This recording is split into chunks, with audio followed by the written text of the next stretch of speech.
अस्सलामु अलैकुम। हज़रत ईसा की पैदाइश से करीबन 200 साल कबल चीन के बादशाह ने अपने मुल्क को बैरूनी हमलावरों से महफूज रखने के लिए शमाली सरहद पर एक दीवार बनाने की ख्वाहिश की थी। उस ज़माने में शहर को हमलावरों से महफूज रखने के लिए या तो दीवारें बनाई जाती थी या फिर शहर के इर्द गिर्द खंदक खोदी जाती थी। चीन एक अजीम कौम है और मुल्क चीन सदियों से फ़न और ताकत का गहवारा रहा है।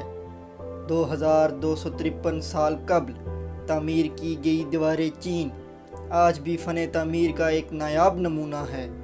दीवार की लंबाई करीबन 500 मील है। दीवार के ऊपर 25,000 चौकियाँ कायम की गई हैं। इन चौकियों की मदद से हमला आवरों की नकलो हरकत को बआसानी देखा जा सकता है। इस अजीमुशान दीवार को देखने के बाद इस बात का एहसास होता है कि जो कौमें हज़ारों साल कबल तरक्की की मनाजिल तय कर चुकी थी उनको दुनिया की कोई भी ताकत कैसे सरनिगूं कर सकती है। चीन की अज़मत पर बेशुमार तारीख़ी कुतब दिलचस्पी का दर्जा रखती हैं। इन मनाज़र को देखने के बाद इस बात का एहसास होता है कि जो तसव्वुराती कैफियत थी वो यकीन में बदल चुकी है और ये तब्दीली सिर्फ देखने ही से मुमकिन है। इस दीवार की तामीर में सदियां लग गई और इसी वजह से ये दीवार दुनिया के अजायबात में से एक अजूबा है। ये दीवार इंसानी फ़न तामीर का एक नादिर नमूना है। माहिरीन का मानना है कि इस दीवार को खला में से भी देखा जा सकता है।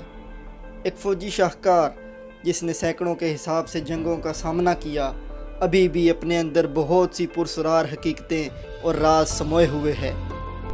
ब्रिटिश मुसन्नफ़ और मौरख़ विलियम लेंज़ेज़ चाइना में 20 साल मुकीम रहे। इस अजीम दीवार की तहकीक उनकी ज़िंदगी का मकसद बन गया। लेंज़ेज़ ने कई सैकड़ों दिन इस दीवार पर गुजारे और वो दीवार पर कई हज़ारों किलोमीटर पैदल चले।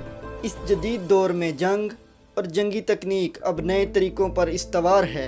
इसी वजह से इस दीवार को अब जंग से ज़्यादा सियाहत के लिए जाना जाता है। पूरी दुनिया से हज़ारों के हिसाब से लोग चाइना इस दीवार को देखने के लिए आते हैं। दीवार चीन दुनिया के मशहूर सियाही मकामात में से एक है। अगर आपको हमारी ये वीडियो पसंद आए तो इसको लाइक और शेयर करें और कमेंट्स में अपनी कीमती राय का इजहार करें। शुक्रिया।